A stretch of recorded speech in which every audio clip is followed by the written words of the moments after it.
जय हिंद दोस्तों, स्वागत है आप सभी का आपके अपने YouTube चैनल जैकपुर पे। तो आज के इस वीडियो में हम लोग क्लास 12 के ज्योग्राफी का PYQ सीरीज में 2023 को कंप्लीट करने वाले हैं और इसके पहले भी 2025 का 2024 का कंप्लीट हो चुका है। आप लोग जाइए प्लेलिस्ट पर देख लीजिएगा और ये आपका 2023 का है। तो चलिए शुरू करते हैं, देखते हैं 2023 के सभी क्वेश्चनों को और जो कि आपके एग्ज़ाम में काफ़ी रोल निभाएगा। तो अभी तक जितने भी एग्ज़ाम हुए हैं PYQ से भर भर के क्वेश्चन पूछे गए हैं। लगभग 90% क्वेश्चन जो है वो PYQ से ही आ रहे हैं। तो PYQ पे ज़्यादा फोकस करना है आप लोगों को। साथ ही साथ आप लोग एक ज़रूरी काम ये कर लीजिएगा कि जो भी आप लोगों के लिए मैं वीडियो बना रहा हूँ अभी, उसका नोटिफिकेशन नहीं जा रहा है, तो आप लोग हमारे दिए गए नंबर पे एक मैसेज करके आपको लिंक मिलेगा, व्हाट्सअप ग्रुप ज्वाइन कर लीजिएगा, ठीक है। तो चलिए शुरू करें, देखते हैं। भाई वीडियो को लाइक शेयर ज़रूर करना है हमारी मेहनत के लिए, ठीक है। आइए, ग्रिफिथ टेलर कौन सी विचारधारा दी गई थी? ग्रिफिथ टेलर के द्वारा कौन सी विचारधारा दी गई थी? ऑप्शंस देखिए आपके पास है। तो ये नव नियतिवाद का दिया गया था, ठीक है मेरे भाई। आगे बढ़े, क्वेश्चन नंबर 2 में कह रहा है विश्व में सबसे अधिक जनसंख्या वाला महादेश कौन सा है? तो विश्व में सबसे अधिक जनसंख्या वाला देश है आपका एशिया। कौन है? एशिया, ठीक है। क्वेश्चन नंबर आते हैं 3 में। क्वेश्चन नंबर 3 में आपसे कहा गया मानव विकास सूचकांक का मापक निम्नलिखित में से कौन है? तो स्वास्थ्य हो सकता है, शिक्षा भी होगा और संसाधनों तक पहुंच जो होता है वो होता है। तो इनमें से सभी होगा, ऑप्शन नंबर डी हो जाएगा। क्वेश्चन नंबर आइए 4 पे। कह रहा है इसमें आपसे कि बताइए निम्नलिखित में से किस प्रकार की कृषि में खट्टे रसदार फलों की कृषि की जाती है? किस प्रकार की कृषि में खट्टे रसदार फलों की कृषि की जाती है? तो भूमध्य सागरीय कृषि में ऑप्शन नंबर 3 करेक्ट आंसर होगा। क्वेश्चन नंबर आइए 5 में कहा गया है कि निम्नलिखित में से कौन सा एक प्रकार का उद्योग अन्य उद्योगों के लिए कच्चे माल का उत्पादन करता है? कौन करेगा भाई? तो आधारभूत उद्योग जो होता है, ऑप्शन नंबर सी, ठीक है। नेक्स्ट है क्वेश्चन नंबर 3। इसमें कहा गया है निम्नलिखित में से कौन एक तृतीयक क्रियाकलाप है? आपको पहचाननी है कि कौन यहाँ पे तृतीयक क्रियाकलाप के अंतर्गत आता है, खेती, बुनाई, आखेट या फिर व्यापार। तो व्यापार, ऑप्शन नंबर 2। क्वेश्चन नंबर 7 में देखिए कहा गया है कि किस देश में रेल मार्ग के जाल का सघनतम घनत्व पाया जाता है? कौन से देश में, ये आपको बतानी है। कौन से देश में रेल मार्गों के जाल का सघनतम घनत्व पाया जाता है? तो इसका राइट आंसर हो जाएगा संयुक्त राज्य अमेरिका, ठीक है, ऑप्शन नंबर 2।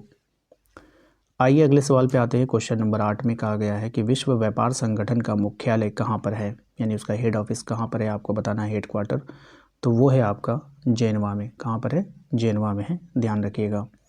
क्वेश्चन नंबर 9 है आपके सामने। इसमें देखिए आपसे बोला गया है कि निम्नलिखित आर्थिक क्रियाओं में कौन सा ग्रामीण अधिवासों से संबंधित है? कौन ग्रामीण अधिवासों से संबंधित है? तो प्राथमिक क्रियाएं, जितनी भी प्राथमिक क्रियाएं होती है वो ग्रामीणों से ही संबंधित होती है, क्योंकि आपने देखा होगा कि गांव के लोग जो होते हैं वो खेती बाड़ी से जुड़े होते हैं, ठीक है, नेचर के साथ जुड़े होते हैं। क्वेश्चन नंबर आते हैं 10 में। इसमें कहा गया है निम्नलिखित में से कौन धार्मिक नगर है? अब आपको बताना है यहाँ पर कौन धार्मिक नगर है।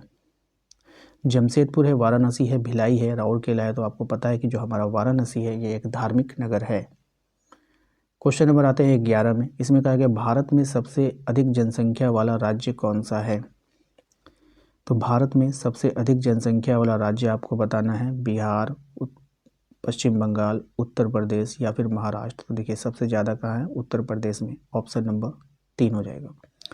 क्वेश्चन नंबर आइए 12 में कहा गया भारत में नगरीय जनसंख्या का प्रतिशत क्या है?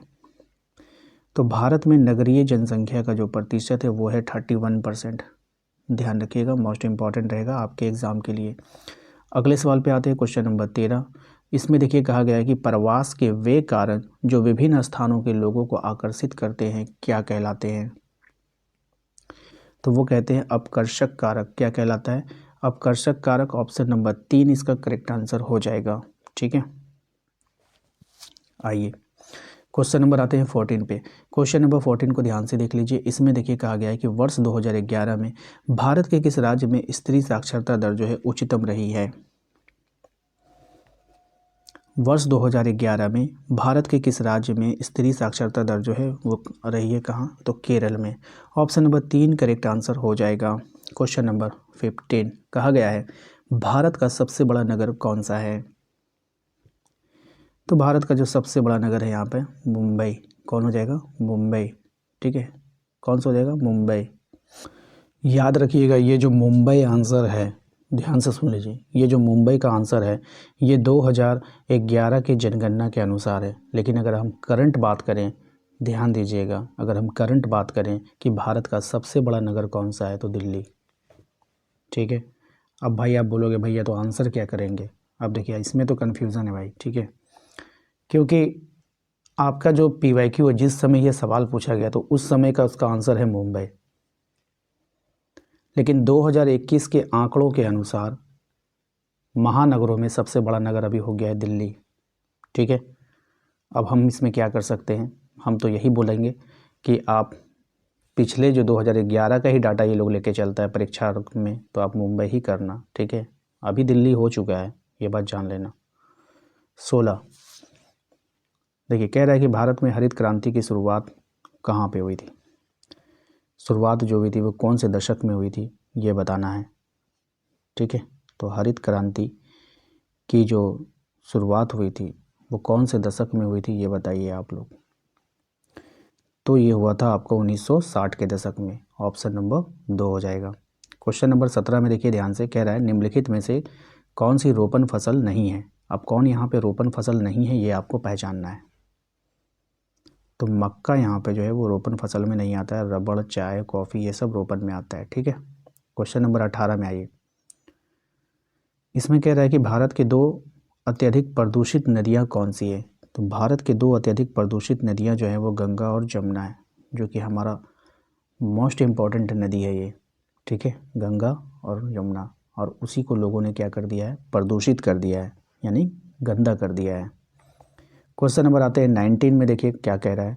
इसमें कह रहा है कि हल्दिया तेल शोधन कारखाना जो है वो कहाँ पर स्थित है।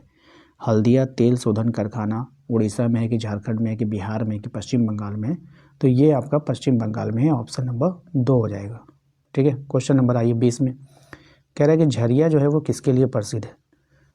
क्या झरिया कोयला के लिए प्रसिद्ध है, तांबा के लिए प्रसिद्ध है, बॉक्साइट के लिए प्रसिद्ध है, या फिर अभ्रक के लिए प्रसिद्ध है।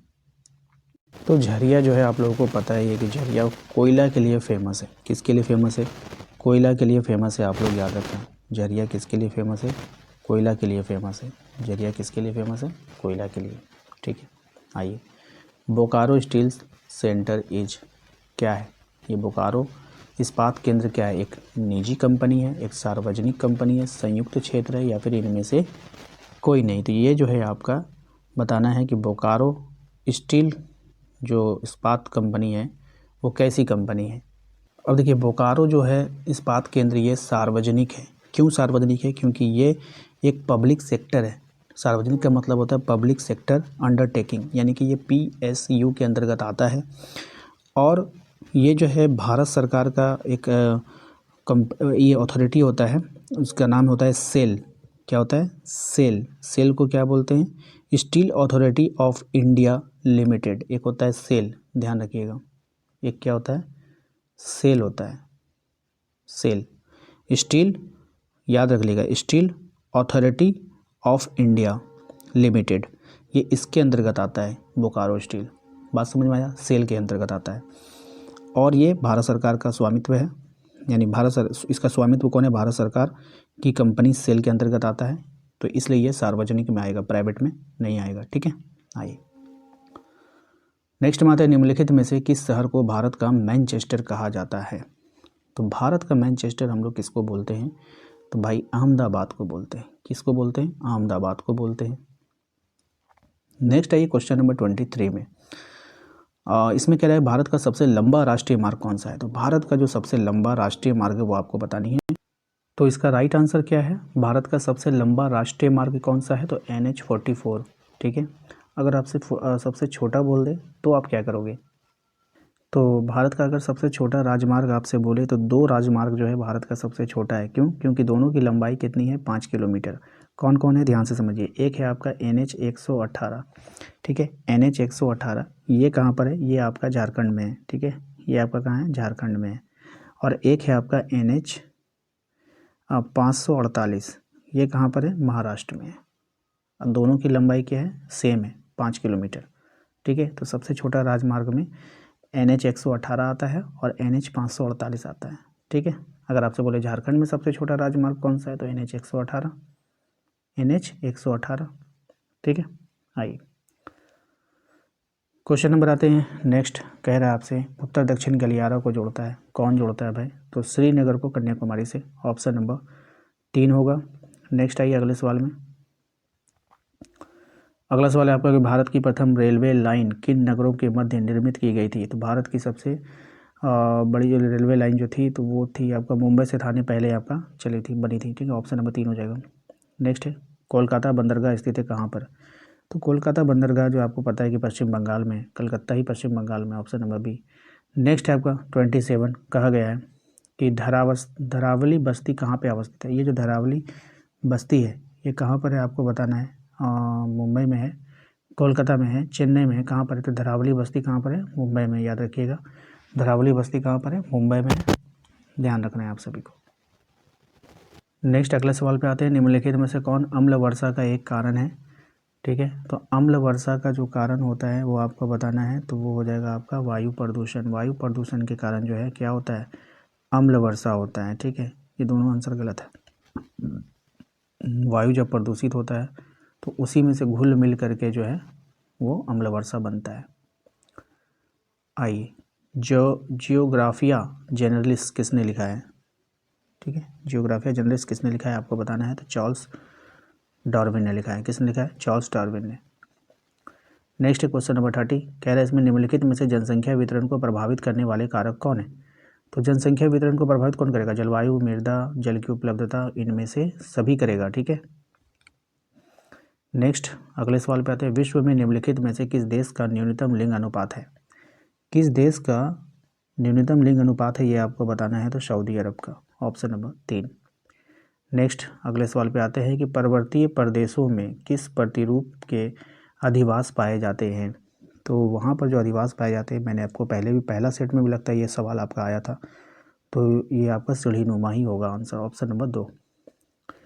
नेक्स्ट क्वेश्चन नंबर 33, कह रहा है बुशमैन प्रजाति कहाँ पाई जाती है? अब ये जो बुशमैन प्रजाति है ये कहाँ पर पाया जाता है ये आपको बताना है, तो ये आपका अफ्रीका में पाया जाता है। कहाँ पे पाया जाता है? अफ्रीका में पाया जाता है। ठीक है, क्वेश्चन नंबर आते हैं हम लोग नेक्स्ट में। दामोदर घाटी परियोजना जो है वो स्थित है कहाँ पर? तो दामोदर घाटी परियोजना आपका अपना झारखंड में स्थित है, ऑप्शन नंबर 2 करेक्ट आंसर हो जाएगा।